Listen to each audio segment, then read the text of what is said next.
Hello everyone and welcome to Energy Explored. This podcast covers the challenges of achieving a carbon-neutral global economy, cutting emissions of gases and pollutants, and setting up new energy systems.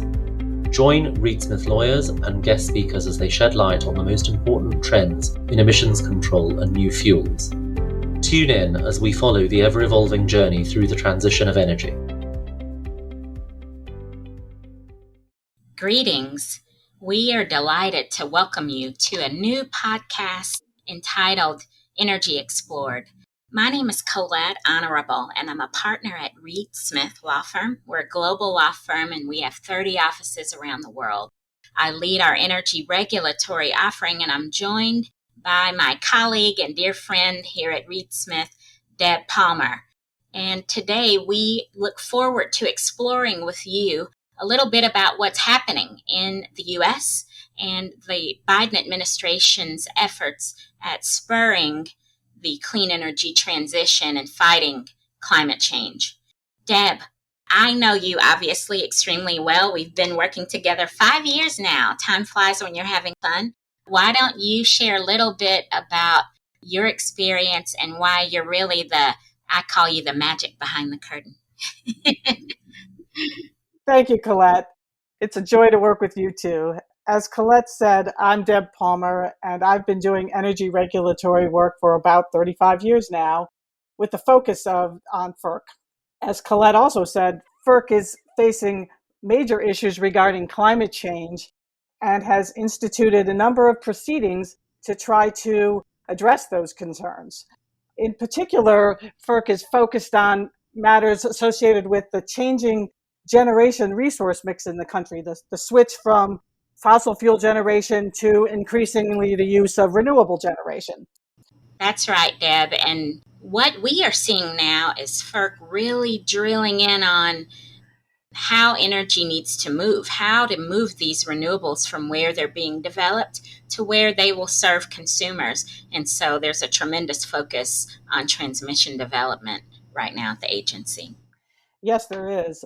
Renewables often are located far from consumer centers, and so FERC is concerned that there is not enough transmission or big transmission wires to move that power from where it's located to the consumers. And in April, FERC issued a major notice of proposed rulemaking that we call a NOPR, designed to increase the amount of transmission to move those renewable resources to consumers.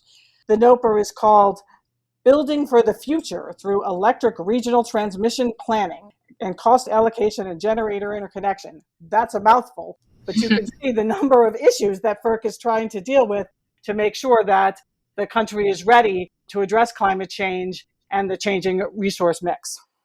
I'm excited about this effort. It is a major effort, and I imagine you're going to share with us why that is. And I think it's important also to put into context why this is critical. These lines cost billions to develop. And who pays for those at the end of the day? Consumers. And they're consumers of all types, commercial and industrial consumers. And as we often think about residential consumers of all types. So it's critically important that FERC undertake this effort thoughtfully and in a way that really contemplates the regulatory concept of affordability and how consumers would pay for this work. Exactly. FERC is required to ensure that transmission rates in the country are just and reasonable. And that's why they have started these processes to make sure that when this new transmission is built, that the rates are appropriate and affordable. FERC is trying to do this thoughtfully, I believe. Before issuing the NOPR back in April, FERC issued what it called an advanced notice of proposed rulemaking on this topic and received over 6,000 pages of initial and reply comments from about 175 parties on the advanced notice of proposed rulemaking, which shows how important this issue is to the industry. Absolutely. And Deb, when I saw that, it was stunning. And as a former commissioner at FERC, it would take us months and months to wade through that. But it's critical that consumers and stakeholders weigh in on these issues.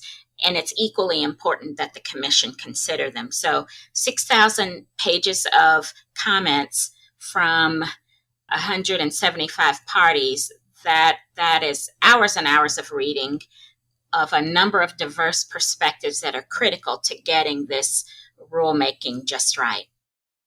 Before we really get into the new rulemaking, it might help to give a little context of where we are today and why FERC thinks that some changes are necessary. Back in 2011, FERC issued a rule called Order 1000 that was designed to address the regional transmission planning. And it recognized that the country has three types of electric transmission projects. Those that are designed for reliability, that is, those transmission lines that we have to build to make sure the lights stay on, maybe because some old lines are old or because people have moved to new places. There are other transmission projects that are built for economic reasons, perhaps to access less expensive sources of electricity. And the final one is public policy transmission projects. And those are the sorts of projects that we're talking about here, the kind of projects that FERC wants to have built so we can move and address climate change issues. I'm glad you mentioned public policy because you're really taking me back down memory lane when Order 1000 was developed, and during the time that rulemaking was being considered. I was a state commissioner at the time. And to be honest, we had a little concern about how FERC would do this work and how state public policy would be considered and integrated into this broader interregional or regional transmission planning process. And we've learned that Order 1000, although well-intended, it didn't operate as intended, and we didn't see the fruits of the labor from Order 1000 that we had hoped. And that's why it's really critical for us to reevaluate how regional electric transmission planning and cost allocation processes are carried out, because we really know that we can do much better. And that is exactly what FERC indicated in the NOPR. FERC said that Order 1000 has done fairly well with respect to more local transmission projects or projects built to interconnect generators, but has not done a great job at building longer line, more regional projects that are necessary for these renewable resources. So the NOPR proposes a few fixes to try and address that concern. Probably the biggest one is it is now going to require regional transmission planning processes to adopt a 20-year planning horizon. Today, most regional entities plan for 5 to maybe 15 years. So 20 years is a lot longer. And of course, that means you have to make more assumptions to appropriately plan for that length of time. Indeed. And I think for those of us who have worked in this sector for quite a while, we know that 20-year period, it seems long right now, but it's really not at all. And it's critical, as we know that the development of transmission projects in particular takes a number of years, that we plan for the long haul. We don't have the luxury to plan in 5-year increments or even 10-year increments. We have to consider and plan today for what the grid will look like in the future. FERC is also requiring that the regional transmission planners use scenarios in their planning processes to try and develop what they think is going to happen. How many resources are going to retire? What new resources are we going to have?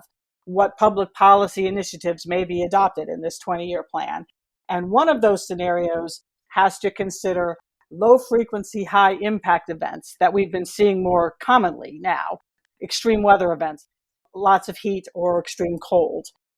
And FERC also wants regional planners to relook at these scenarios every 3 years to make sure the planning process isn't static, that we don't do one plan for 20 years and then ignore it until the 20-year time period has expired. We look at the scenarios every 3 years to make sure they're still the ones we should be planning for.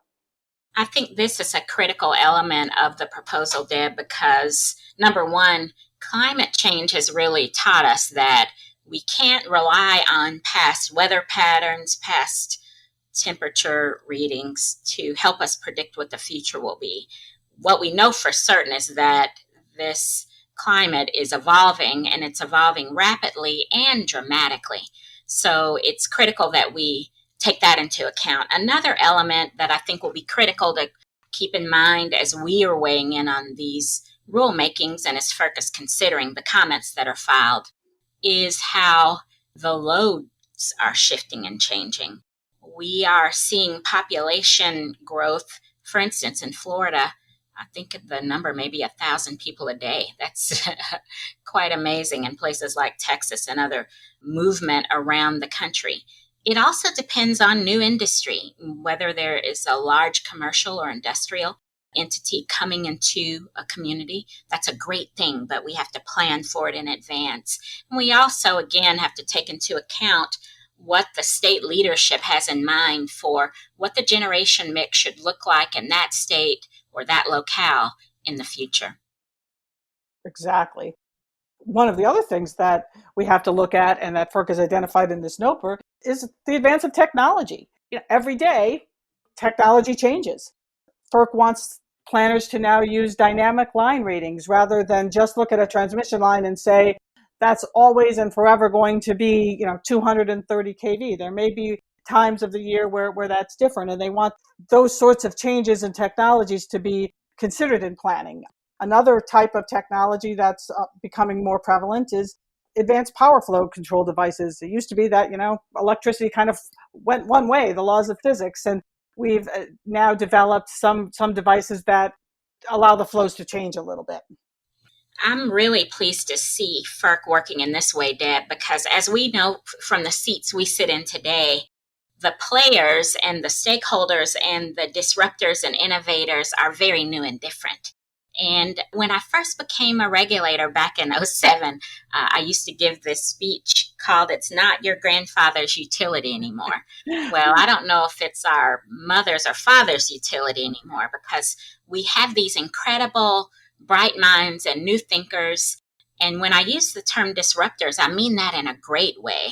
So we're really appreciating the benefits of technology. For instance, how artificial intelligence and machine learning can be utilized to help, even through leveraging broadband spectrum, for instance, how we can leverage that technology to improve the delivery of energy services and how to ensure better reliability and resilience. So it's a terrific time in our sector. I think we're grappling with these new tools. That's a good thing. It's a good challenge to me. These are great opportunities. And so I'm really excited to see how the rules will change to make way for these new technologies. FERC is clearly grappling with a number of issues here. Mm-hmm. And the NOPR makes clear that they're looking at what has worked in the past and what hasn't worked in the past. And one of the things that FERC has identified that may not have worked well is Order 1000's elimination of what is called the right of first refusal for incumbent utilities to build transmission. Order 1000, in an effort to enhance competition and to get new players into the transmission market, eliminated the right of first refusal for incumbent utilities to allow other people to build transmission. But as we've just discussed, a lot of transmission has not been built since Order 1000. FERC is proposing to restore the right of first refusal for incumbent utilities as long as those utilities agree to joint ownership of these regional transmission projects. For example, the project could be jointly owned with a municipal utility. Well, you're taking me back down this path again to the time when this right of first refusal, or as we affectionately or not so affectionately called it, ROFR, to when it was developed. And I remember this being quite controversial at the time because it was such a change. And honestly, we didn't know what the other side of that looked like. And I want to applaud FERC for even proposing this change. And I also want to shed a little light on why this is not going to be a bad thing. So for all of those disruptors and techies that I've just applauded, this part is going to be okay too, because quite frankly, we've already seen incumbent utilities working in this way. We've seen them partnering in new and different ways with new players and new developers, and also really working better with municipal utilities and others to bring about the infrastructure that we need. I often say, Deb, infrastructure is an issue around which everyone can coalesce. So no matter what you think about climate change and no matter what you think about energy sources and resources, we can all agree that we need more infrastructure. And so I applaud FERC here for really seeing that we need fewer barriers to the development of the kinds of lines that we need. I think after Order 1000, to your earlier point, Deb, we really saw fewer large lines.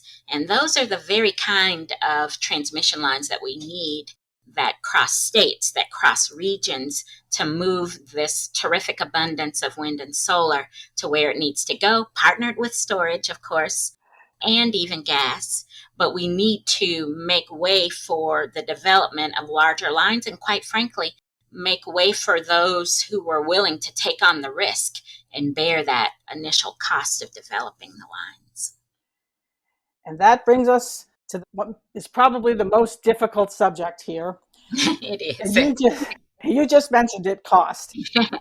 And the NOPR tries to address the question of cost allocation. And let's give a little history on that too. If you were building a transmission line that crosses several states, several traditional utilities regions, the question becomes, who pays for that? And while a project developer may have to go out and obtain the money in the first instance, that project developer is going to expect to recover the cost from the consumers who ultimately use the energy that's transmitted over those lines. And it becomes hard to determine who should pay for the costs associated with a line that crosses so many regions or miles. Order 1000 attempted to deal with that and identified 6 elements for cost allocation. But I think the key one that we really need to focus on is that the people who benefit from the line are the people who should pay for it. The question then becomes, how do we determine who benefits? The NOPR proposes that regional transmission planners can use one of 3 ways to allocate these costs. They could actually develop their own long-term regional cost allocation method. After the NOPRs becomes a final rule, I think the Commission expects parties to get together and come up with some proposals that would address the questions of who benefits from these long-term, long-line transmission projects. Another option that the Commission has suggested in the NOPR is that the states could develop a state agreement process whereby they would actually look at particular proposals and say, hey, for this transmission line, we think that the cost should be allocated in this manner. And the third approach is to adopt a combination of the two. Some projects the cost might be allocated using the long-term regional cost allocation process. Others might use a state agreement process. I think the key difference that people have to understand is the long-term regional cost allocation method would be established in a tariff, would be known ahead of time, so the transmission planner would know exactly how the cost would be allocated. The state process is more of an ex post process. The project would be proposed, and then the states would get together and decide how the cost should be allocated. This is critical. Thank you, Deb, for explaining that so nicely, because this is the toughest issue of them all. So the identification of where the transmission is needed, that is critical. And we don't even get to talk about cost allocation until we've taken up that issue. And if you could imagine sitting in those stakeholder rooms, and I've been in many over the years, and in fact, in Arkansas, my home state, I participated in 3 of these regional sorts of processes, and each one took lots of time, lots of energy. I think we spent lots of emotion.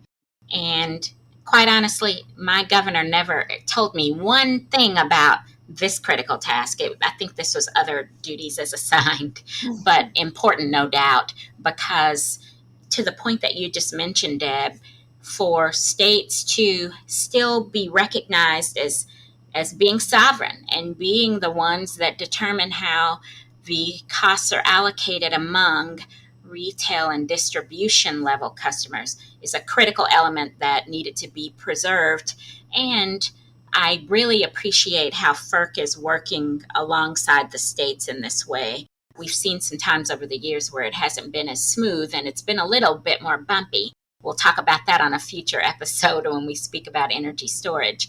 But here, in terms of our discussion today on cost allocation, this is a very difficult task because you're requiring a lot of stakeholders that have individual and really important interests that are diverse at times to come together and really set aside their parochial views and thinking to develop what is best for the region.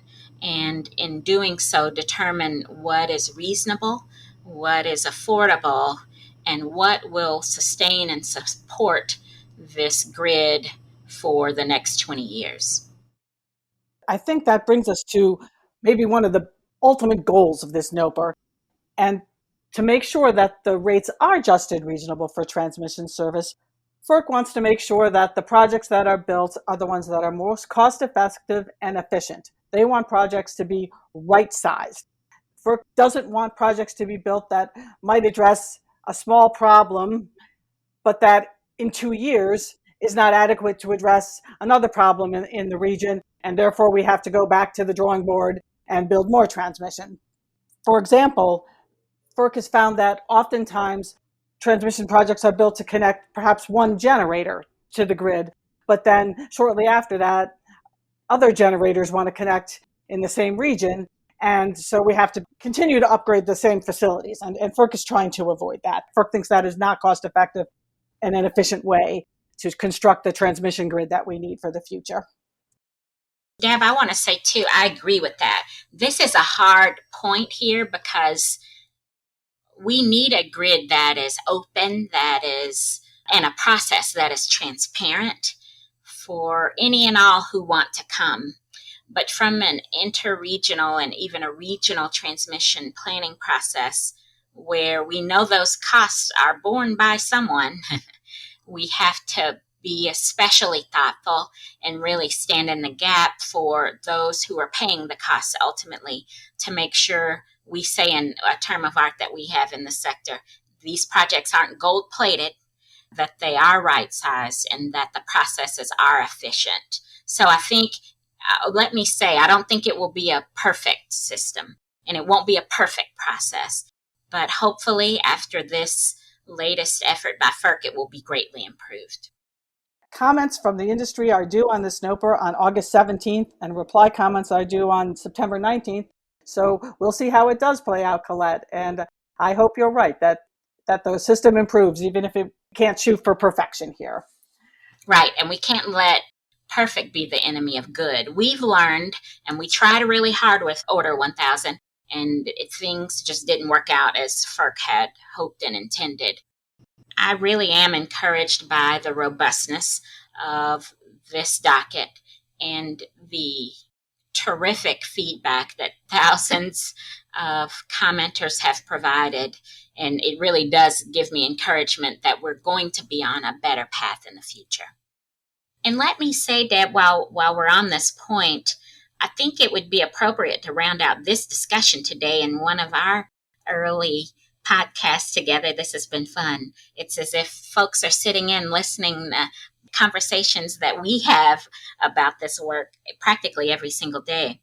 But I think it's important to mention here the joint effort at work at both the federal and state level.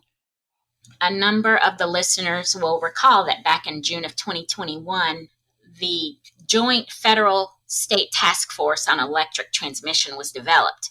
And for those who are FERC watchers, we call ourselves FERCians. It's kind of a Star Trek kind of a term, I think. Or if you have worked in the telecom area, you know that these types of joint efforts at the federal and state level are not uncommon, but I'll say we need more of them at FERC and with the National Association of Regulatory Utility Commissioners. So the latest one is a welcome one, and it is focused on electric transmission and all of the topics that we've discussed today and more. So the task force was established, and you can read about not only the NOPR that Deb mentioned, but along with the summary of the joint task force work in our energy transition report. And we just issued it, and you can find it on our website. You can see it on LinkedIn, on Twitter. Our firm has published it, and I have shared it as well. We are really talking about the energy transition. It is an evolving journey. It's an exciting journey, and yes, it has its challenges. And on page 80 of that report, you will see our discussion that Deb and I have pulled together for you, just a little bit, just a little taste of what's happening at FERC and more broadly in the Biden administration. I want to applaud FERC and NARUC here. They have developed this task force, and for those who are FERC watchers, it's docket number AD Alpha David 21-15. And this task force is comprised of not only FERC commissioners, but also 10 state commissioners nominated by NARUC and affirmed by FERC. And so they each had to agree on the participants. And they have met now 3 times. And for a 4th time, they will meet at the NARUC meeting in San Diego. And they have taken up a number of topics, including some that you've heard today. Meeting in San Diego, the topic was planned to be interregional transmission planning, as well as the rulemaking that Deb so eloquently spoke about earlier. Why is FERC working in this way? Why is NARUC working in this way? And why is it important that they work together? We've seen over the years where we haven't quite gotten this work right. And I will say this, having been a state commissioner and NARUC president, and lastly at FERC, there are times when we haven't coordinated as well as we should. And quite honestly, times where we were a little caught up in who's on first rather than how these two really important but separate authorities could work better together to support this energy transition that we've been speaking about. This unprecedented effort with regard to electric transmission was undertaken to ensure that the federal and state regulators would cooperate well and would focus on a partnership. So versus returning to the state camp and the federal camp, how they could lean into one another to really tackle some of these very critical issues, some of which that we've talked about today, transmission planning, cost allocation. We should take up, Deb, on another episode, interregional transmission planning, because that is one of the thorniest of areas in transmission planning, as well as facilitating better and more efficient and quicker generation interconnection. And a topic that's also quite controversial, high voltage DC transmission line development. We've had a history with all of those, and we'll share more of our war stories in the future. But it's critical to weigh into those as well. They are actual public proceedings. They are transparent and open. While you may not be able to participate, you can certainly observe, and you can also file comments in the docket. So it's important that we keep up with what's happening there. And I want to ask you, Deb, share your thoughts and reflections about this latest effort by these two entities. I think it's a wonderful development. If we really want to achieve the goals of the Biden administration, or to just increase the transmission in this country to move renewables to market, state and federal regulators have to talk to each other. They have to work together. And having these formal conferences and meetings, I think, is just a wonderful development that will enhance those efforts. And I think it has. I think you see the NOPR coming out that addresses some state concerns. I think things are moving in the right direction. I agree. And we could go on and on about the objectives that could be covered here. You've mentioned a couple, and I often say it doesn't matter your motivation.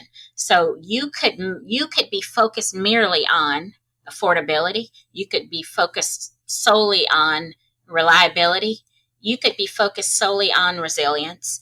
I'll add in, as you said, a focus on infrastructure development or even addressing climate change. So you could choose your challenge. And I think that, to your point, this effort could really help with all of those. Thanks, Deb, also for the way that you couched their effort. There are things that are springing out of it. So this just isn't a bunch of policymakers or politicians sitting around a table. We're really seeing some things happen. The rulemaking that you discussed And as we close out our time today, I'll mention that on our next podcast, I think we're on to something, Deb, and time flies when you're having fun. I hope that next time we can take up a deeper discussion about interconnection reform for those who are interested. So whether you're talking about generation and a topic we want to speak more about in our next time with you, energy storage or energy storage resources, we are going to see a lot of good things coming from this effort. I look forward to it. This has been a lot of fun. Well, thanks for jumping out here with me. I think folks are used to seeing me. They may be a little tired of it by now, but I'm glad that you joined the fun. It's not so bad, is it? No, it really has been fun. So we would love to, let me say for the listeners, invite special guests to join us. And we have a few ideas about that, but you will have some too. So join us if you'd like to hear about pressing issues and trending topics of the day or for the future. And we invite you to drop us a line, and we'll make sure we can get anyone lined up just about that you would like. And also find us on LinkedIn, Twitter, as well as our Reed Smith Energy and Natural Resources LinkedIn and Twitter pages. Let me conclude by thanking you, Deb, for showing up with me today. And I also want to thank the listeners for tuning in today. We look forward to the next episode of Energy Explored, where we will take up deeper dives into our incredible and dynamic energy sector. Thank you for joining. Thank you. Energy Explored is a Reed Smith production. Our producer is Allie McCardle. For more information about Reed Smith's energy and natural resources practice, please email energyyexplored@reedsmith.com. You can find our podcast on Spotify, Apple Podcasts, Google Podcasts, Stitcher, and reedsmith.com, and our social media accounts at Reed Smith LLP on LinkedIn, Facebook, and Twitter. This podcast is provided for educational purposes. It does not constitute legal advice and is not intended to establish an attorney-client relationship, nor is it intended to suggest or establish standards of care applicable to particular lawyers in any given situation. Prior results do not guarantee a similar outcome. Any views, opinions, or comments made by any external guest speaker are not to be attributed to Reed Smith LLP or its individual lawyers. All rights reserved.